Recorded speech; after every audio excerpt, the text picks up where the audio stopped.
I think sometimes we can become so closed and just open up our community for the people we only know.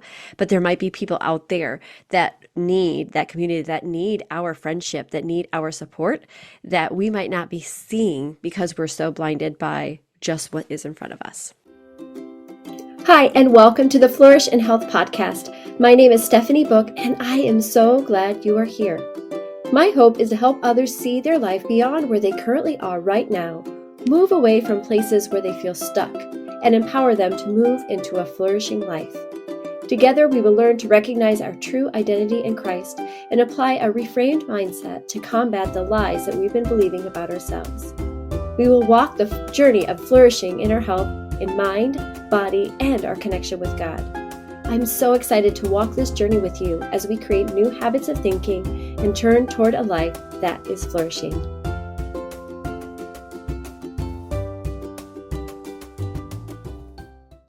Hey there, and welcome to the Flourish and Health Podcast. My name is Stephanie, and I am so glad that you are here. Last week we started the conversation about reclaiming your time and making room for the things that matter most to you. We didn't go too far into the discussion, but I encourage you to go back and listen so that you can start this journey with us if you haven't listened in yet. We want to look for ways to create space in your life for what matters most. We did talk quite a bit about Jesus' example of arising early and finding that quiet place, that time to connect with the Father. This time of quiet prayer and preparation allowed him, and it will allow us, to prepare for our day well. When we start our day with this calm and reflective way, we're more apt to open up that room for growth and renewal every day, right? So we may jump into the discussion another week, and as we look how to create boundaries and make the most of the time that we are given. But I wanted to move on, as I had mentioned last week, a little schedule of how I was going to move through this month. So we're going to spend a little time talking about cultivating meaningful relationships today. So let's explore the significance of investing in and cultivating meaningful relationships with God and others. We'll look briefly at a few biblical teachings on love, community, and fellowship. And we'll emphasize the transformative power of authentic conversations, those that are rooted in faith, especially. I'll share a little bit about how connection and community with others has really impacted my life. And then we'll just look at some other examples of demonstrated by others and what it's done. So one of the areas of connection that came to my mind first when I was thinking about the relationships and connection was with David and Jonathan in 1 Samuel. In 1 Samuel 18, it says, "After David had finished talking with Saul, he met Jonathan, the king's son. There was an immediate bond between them, for Jonathan loved David." That's 1 Samuel 18:1. Don't you just love that? I love the example of Jonathan and David. We can learn so much about friendship with them. If you don't know the story, Jonathan is the son of Saul, and Saul was the king at the time. In 1 Samuel 18, we learn how David continued to be a strong warrior, and praise continued. He was recognized and getting praise over and over again. But this affected Saul and his pride. Eventually, Saul was so extremely jealous of David and all the attention that he had, it became so overpowering to him that Saul wanted David dead. So Jonathan had made a pact with David, and he loved him and his friendship as much as he had loved himself. So later, as David is hiding for his life, Jonathan continued to show up as a friend and be his eyes and ears and protected his friend. There's obviously quite more to the story, but Jonathan's example of friendship, I think, is so powerful when we get to be those eyes and ears and love one another well. Now, I'm not talking about friendship specifically today, but I still think this relationship was worth mentioning because it's such an example of how meaningful a relationship, community can be for us. Jesus displays fellowship with others throughout his ministry. I read a quote in an article I found, and it says, "In Jesus's culture, sharing a meal with someone meant you were no longer strangers, but close friends. Jesus extended his friendship and kindness to people from far from God, the religious leaders who thought they had God figured out, and everyone in between."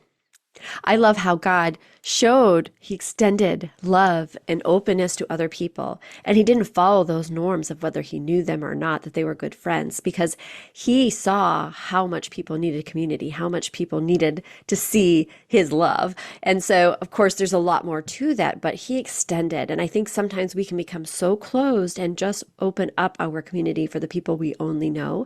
But there might be people out there that need that community, that need our friendship, that need our support, that we might not be seeing because we're so blinded by just what is in front of us. In Mark 2:15-17, it says, while Jesus was having dinner at Levi's house, many tax collectors and sinners were eating with him and his disciples, for there were many who followed him. When the teachers of the law, who were Pharisees, saw him eating with the sinners and tax collectors, they asked his disciples, why does he eat with tax collectors and sinners? On hearing this, Jesus said to them, it is not the healthy who need a doctor, but the sick. I have not come to call the righteous, but sinners. Jesus showed love to others and connected with those he walked day to day with, but also he connected with those who did not know how amazing he was. In Ecclesiastes 4:9-10, it says, two are better than one because they have a good return for their labor. If either of them falls down, one can help the other up, but pity anyone who falls and has no one to help them up. Now, this might be my inner nerd, but I cannot help but think of the friendship and the important relationship that's mentioned about Frodo and Sam in the Lord of the Rings trilogy. Now, Sam would show up time after time for Frodo, and it was so inspiring and meaningful. Anyone who has seen that could recognize that. We know Frodo would not have made it through that horrific journey without Sam and really the others that were in his fellowship on his journey. Relationships are key to our day-to-day life. And I think that that is a great picture of how much the people that are around us can make a difference, that community, that support, the people that are there to cheer you on, to walk you through it. And if we don't take time to develop that and work on those relationships, then we will miss out on so many things, and maybe even the things that can be good for us, for our growth, or for our purposes that we have in front of us. My life is so blessed with the relationships that have carried me through the good and not so great days. I've had several friendships in my life, and I'm grateful for them all. Today I'm thinking of a few friends I've met since I stepped into my health coaching. I'm forever grateful for these friends and their continued love and support as we walk through this journey of life together.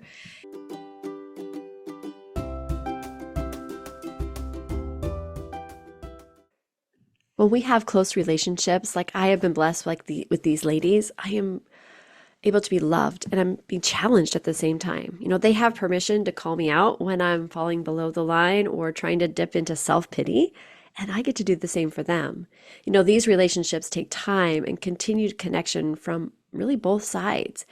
Each moment you put into these type of strong connections will make your life richer. I know a good relationship takes effort from both sides to work well. Now, you may need to put in some extra effort at times than someone else, showing to continue to love them and show up for them. And, eventually they'll reciprocate. Now, please know that there are times when we are in relationships where, the efforts are one-sided. And I'm not an expert in relationships, but I know when I surround myself with others who are looking to grow and challenge me to do the same, I know I've found connections worth fighting for. It's been said that you are most like the 5 people who surround yourself with. So maybe take a look. Who's in your circle? Who do you have surrounding you? Are they living out their lives the way that you want to live out yours? There are times when we do need to choose to step away from a certain relationship. And I'm not really going to talk about that today, but I know it's so important to take a look at the relationships that you are in. Look at how you were showing up for them, and then see if they're people that you want to continue to invest your time into. It really is important to nurture relationships that honor God and uplift our spirits, and acknowledge the mutual support and encouragement comes from that genuine community. Through shared experiences, accountability, spiritual companionship, we can experience greater joy and fulfillment in the journey of life and faith with those people that we have surrounding us. Then, of course, there's the relationship with the Lord. And it's the first one we should invest in our lives. I saved this one for last because, well, it's the most important one. We want to prioritize quality time with God through prayer, Bible study, and worship, and nurturing that deeper intimacy with Him, And we talked about a little bit that last week, spending time with Him, reading His Word, talking to Him in prayer, inviting Him into your day as you go through the day. We get the opportunity to connect with God and know He is always there. He is always there. His love is constant and perfect. We don't have to feel alone or lost because He is always, always, always, always with you.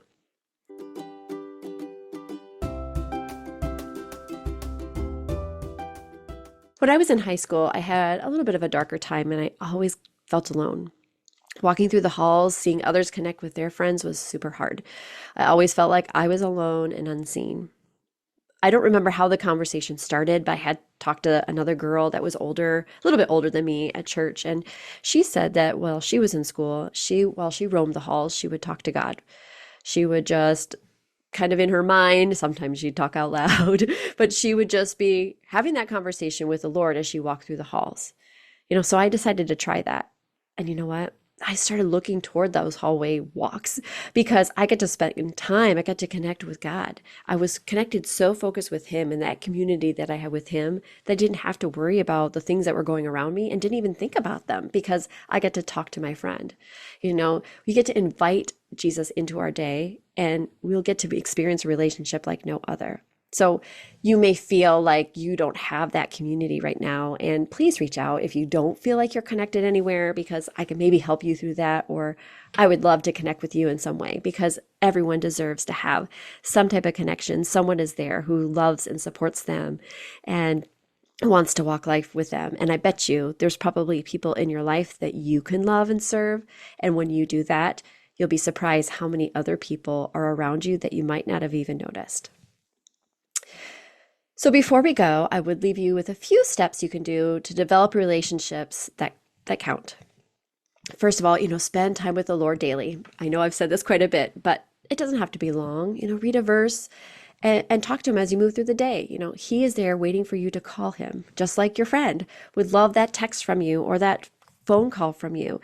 Oftentimes we get so busy into our day, we don't even think about connecting with other people. But I know if I get a random text or a random call from somebody and they're just like, hey, I'm thinking of you today, it's like it brightens my day because I feel part of a community. I feel loved. I feel just part of something. And so look for those ways that you can do that.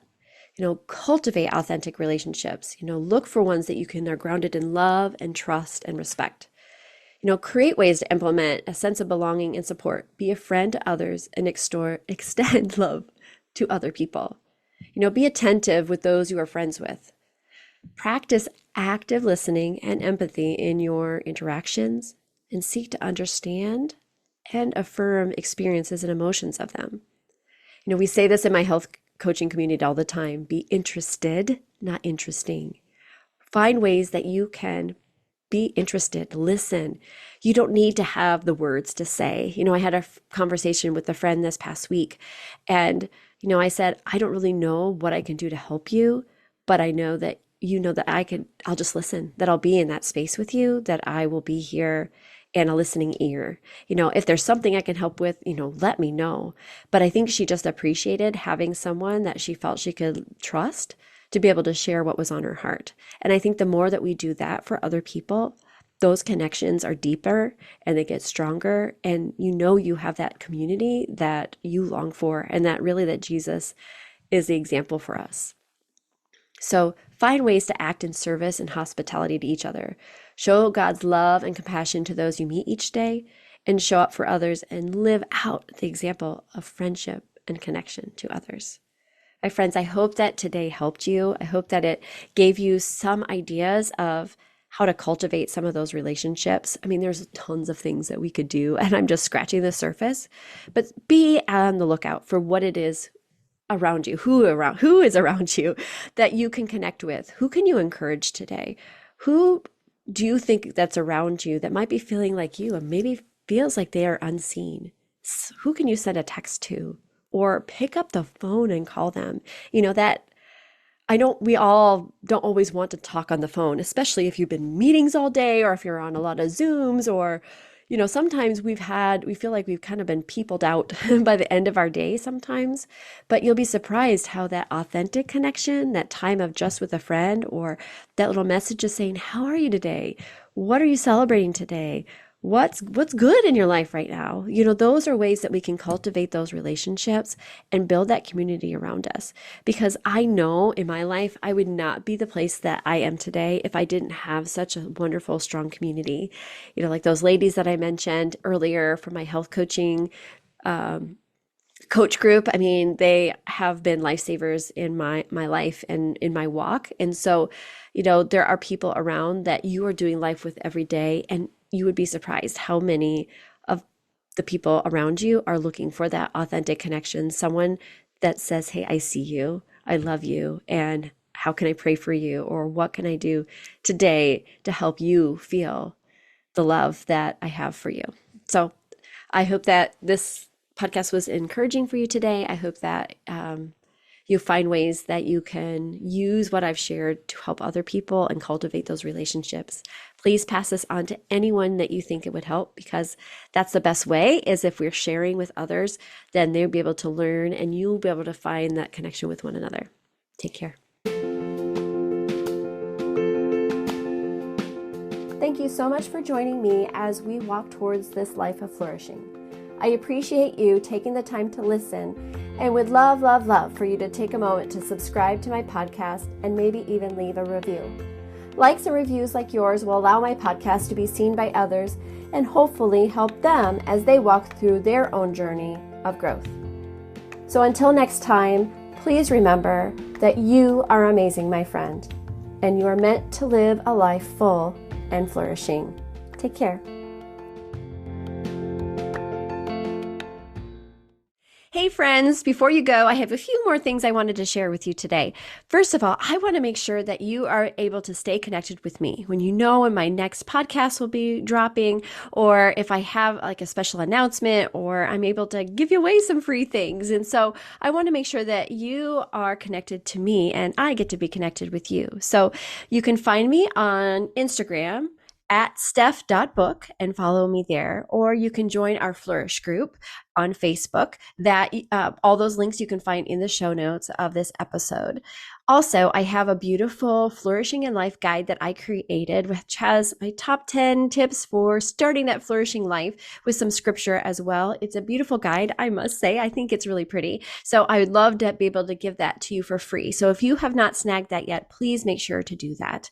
And then the Who Am I course, I had a challenge a while back that it was really fun for those who were able to engage live with us. However, that course is still available and it is still free. And so I would love to be able to gift you this 5-day course to help you really dive in to that start of understanding who you are in Christ. So that will also be in the show notes so that you can take part of that if you like.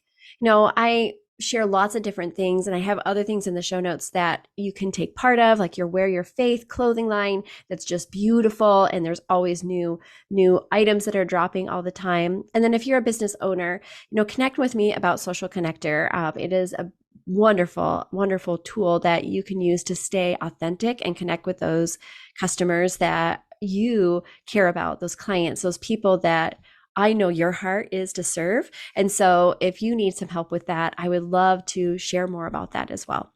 I just wanted to make sure that I let you know about a few other opportunities. And again, I put all of that in the show notes. I'm hoping to start sharing some more things, maybe some book reviews on my YouTube channel, or maybe even some demos of some different cooking things that I'm making. So I really just want to invite you to be part of me, of my life. And so please follow me there, and I would love to follow you back. So thank you so much for tuning in. I appreciate your support every week, and I hope you have a fabulous day. Take care.